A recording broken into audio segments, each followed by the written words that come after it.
All right, day 4, we are kicking off with an awesome keynote speaker. I really enjoy hearing Mark speak. I first got introduced to him last year at Utah Geek Events, where he was in a track where I participated in his talk, and I loved it. And I've had him help me with a couple other groups since then. So with that said, I will let Mark take over. Thank you, Mark, for being with us. You betcha. You betcha. I'm honored to be here. So this talk is on why the neurodiversity movement will change the world. Of course, many of you didn't know there was such a thing as the neurodiversity movement, and so that's part of what this talk is about. First, though, I'd like to introduce myself. This is a slightly less hairy version of myself. I am Mark Pfister, and I work for Auticon. Auticon is a mashup of autistic and consulting. And of course, we consult in Python and a great many other things. Of course, I'm a Python geek, going all the way back to 1999, when I had an effort that required Zope. It was good stuff. This guy says you should start with why. So I think I shall. Why? The why of this talk is to provide evidence that the neurodiversity movement is changing and will in fact succeed in changing the world, one organization at a time. Of course, you Pythonistas would be asking, what's in it for us? Well, just give me a moment. I will definitely come back to that. This is Judy Singer. She coined the term neurodiversity back in 1996 in a small audience, and first published about this in 1998. So what does this word mean, neurodiversity? Well, it too is a mashup, like Auticon, my company, proudly sporting the fleece here. Neuro and diversity, of course, neuro from brain and diversity from, well, the same kind of thing, normal human variation in nationality, race, gender, sexual orientation, and so on. But the neuro part is all about differences in brains. So the idea that both typical and atypical neurological development are completely normal, and any differences are to be respected, as respected, in fact, as any other normal human variation. Now, keep in mind that neurological differences will appear to others as a variation in things that are invisible sometimes, but sometimes visible. For example, sociability, learning styles, attention, mood, and other cognitive functions. So sometimes neurodiversity is visible and other times it's more invisible. And of course, to some people, they can be disorders. We in the neurodiversity community refer to them more as a way of being, but to some people, they can be considered to be disorders, such as autism, ADHD, dyscalculia, dyslexia, intellectual disabilities, and so on. These are all differences in the way that the human brain functions. For Judy Singer, though, and of course this is 17 years after she coined the term, neurodiversity is a state of nature to be respected, an analytical tool for examining social issues, an argument for the conservation and facilitation of human diversity. It is not a synonym for a neurological disorder. So you might think, well, is neurodiversity a synonym for disability? Well, the term disabled or disability is very much a personal thing. So the answer is it depends. If you ask one neurodivergent individual, they may say, yes, I feel disabled when that dog barks very loudly. Or they may say, I feel disabled when some other thing happens. But some others, like Stephen Hawking, if he were still alive, he would say, no, actually, not necessarily. While he was neurodivergent, disability is a state of mind. And so this is a classic example of mind over matter. He didn't mind, so it didn't matter that others perceived him as disabled. And then there's this guy. I don't consider myself disabled, even though I'm neurodivergent. I have autism, or more specifically, to use identity first language, I'm autistic, I'm neurodivergent, and I have ADHD. But I do not consider myself disabled in any way. In fact, I feel that my successes are because I'm autistic, because I have ADHD, rather than in spite of those things. Do you think this guy was disabled? Certainly neurodivergent. What about Mozart taking a selfie? That's definitely a neurodivergent thing to do back in the day that he lived. Was he disabled? How about Michelangelo? Certainly neurodivergent. Now, these folks that we've just talked about, Stephen Hawking and Albert Einstein, Mozart, Michelangelo, they have a little bit different types of intelligence. And that points out the idea that we can all be intelligent in different ways. Howard Gardner, pictured here, developed the theory of multiple intelligences. And so this is how Einstein, Mozart, Michelangelo, all neurodivergent, very gifted, each have a somewhat different neurological gift. And so Gardner split things into 9 types of intelligence. Which one are you? Well, as Pythonistas, you're probably falling into logical, mathematical, but you might also have some of these other types of intelligence as well. Let's dive into them one at a time and just provide some examples of neurodivergent individuals. So this is intrapersonal intelligence. This is not interpersonal, between folks, between human beings, but rather within oneself.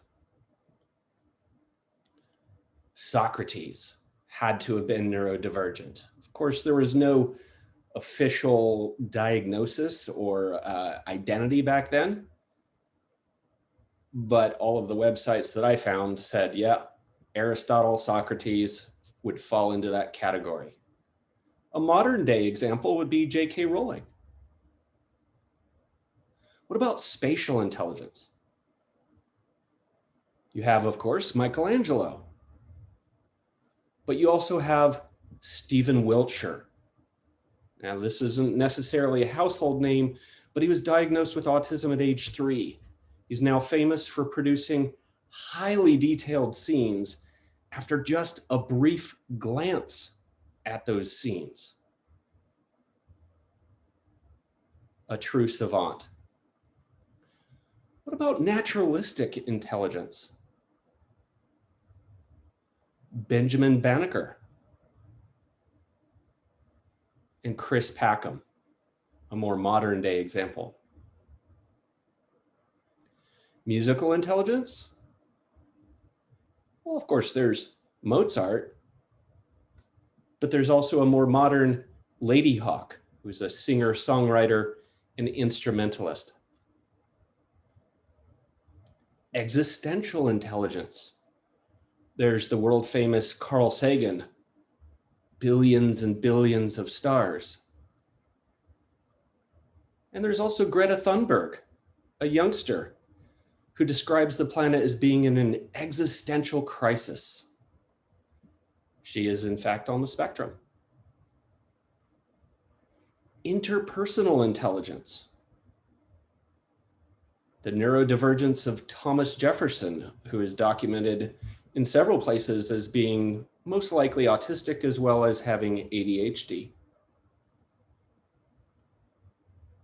And Sir Richard Branson, an investor in my company, is a visionary and interpersonal genius with dyslexia.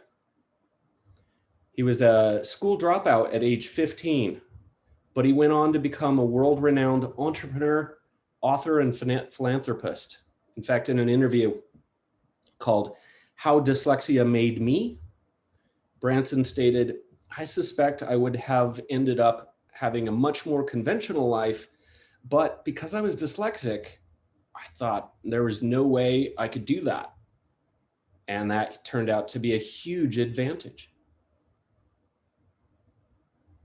Body kinesthetic intelligence.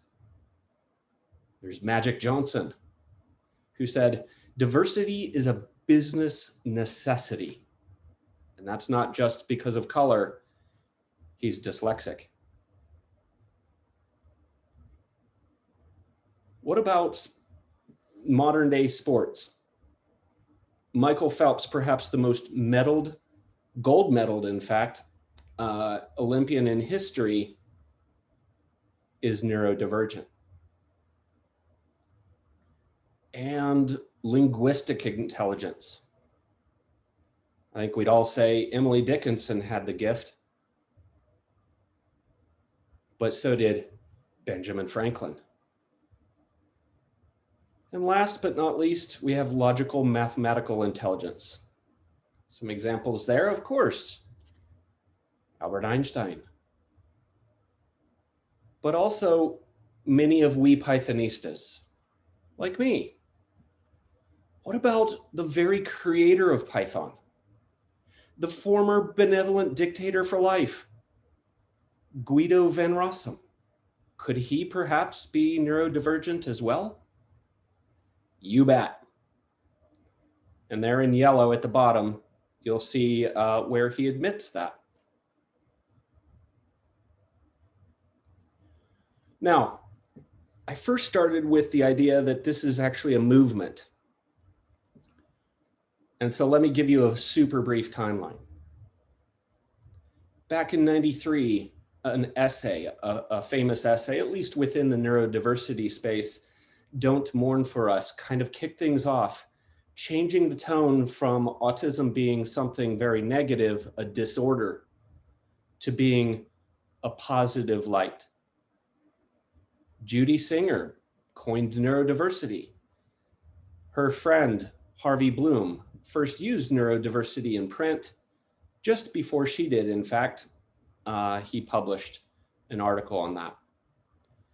And then it was popularized in the major press in the New York Times in '04, followed by a new Pride Day in June, where just last June I was diagnosed and came out, so to speak, being proud to be autistic. The following year, an awareness day for ADHD. My company was formed in 2011, Autistic Consulting. In 2013, SAP created the first Autism at Work program. We have a World Dyslexia Day. And of course, there's this talk.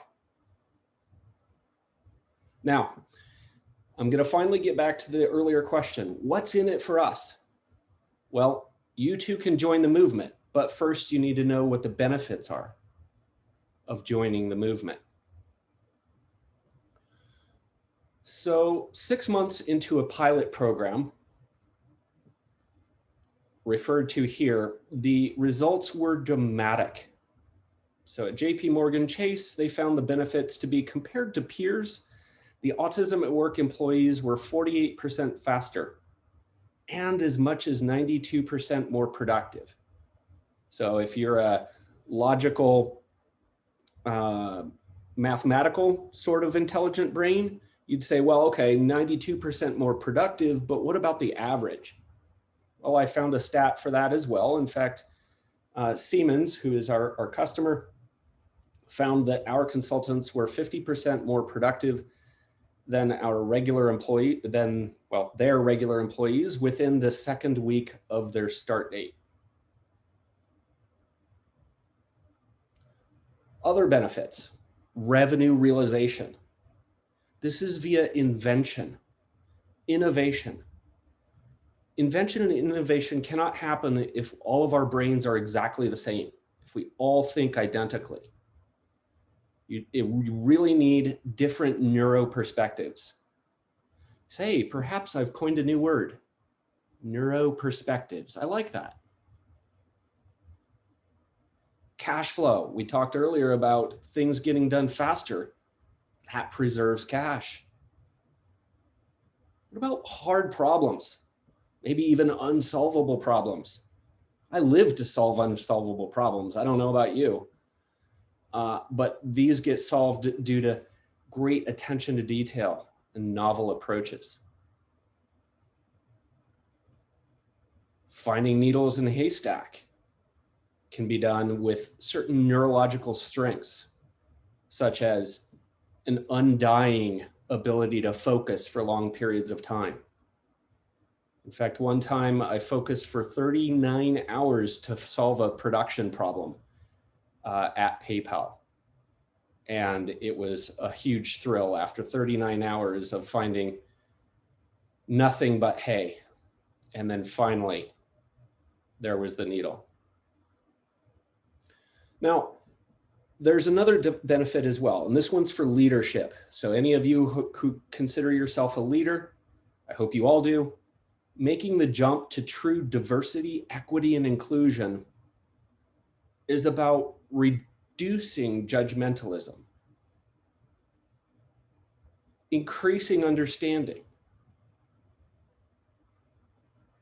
increasing your mindfulness, and the result is an increase in patience. And so this is making the jump to true diversity, equity, and inclusion. You can join the movement like these guys. This is Cover My Meds saying neurodiversity is more than a consideration that should be made when attracting and managing employees.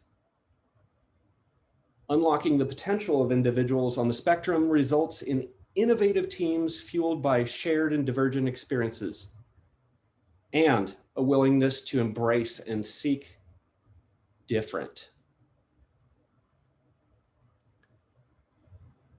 Awareness of autism characteristics has helped with understanding people in general, giving me more patience. I dare say George Casari, and yes, he prefers George, not Jorge, is more patient, that he has made that jump to true equity and inclusion. And KPMG says this has been an important learning and a kind of awareness that has created many benefits at many levels, operationally and strategically. And of course, we here at Auticon, our mantra is autism is not a processing error. It's a different operating system, where our vision is equal opportunity employment for those on the spectrum. Now, there's different language. Have you ever wondered why psychology manuals only describe negative traits? Focusing on weaknesses, on threats, it's all part of negative psychology. Labels polarize us like these batteries. Labels stigmatize. So identity-forward terms are all part of positive psychology. Let's turn towards positive psychology and identity-forward terms, as opposed to medical terms. I won't read these. I'll let you do so. Let's use the terms on the left as opposed to the terms on the right. We value identity terms over medical or cultural terms. We value positive psychology over negative. So as opposed to some saying, oh, well, this person's hyperactive or distractible or super obsessed, impulsive, there's a flip side to that coin. There's some absolutely towering strengths that come with some of those traditionally negative words. So let's focus on the positive psychology, the benefits to being neurodivergent. We value inclusive behavior over exclusive behavior. If you're a leader, it's a lot better than being a manager, because leaders make the jump, the JUMP, reduction in judgment, increase in understanding, increase in mindfulness, and an increase in patience.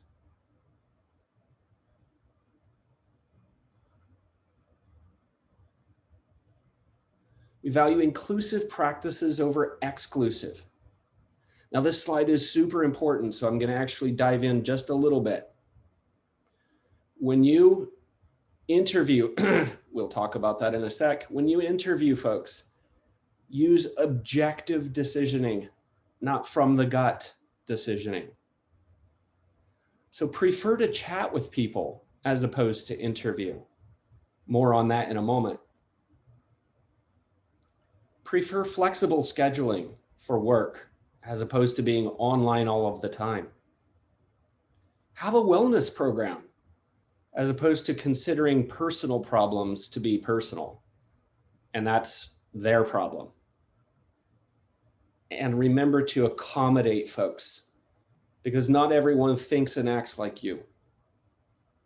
Now, of course, you may also be neurodivergent, so maybe they do think and act like you. Now, where's the Pythonic content? So far, there hasn't been much of anything other than, of course, the realization that Guido van Rossum himself is neurodivergent. Let's dive in. Let's do a demo. Let's do a difference between an interview and a chat. In an interview, your algorithm kind of goes like this. If the candidate is a culture fit, you hire them.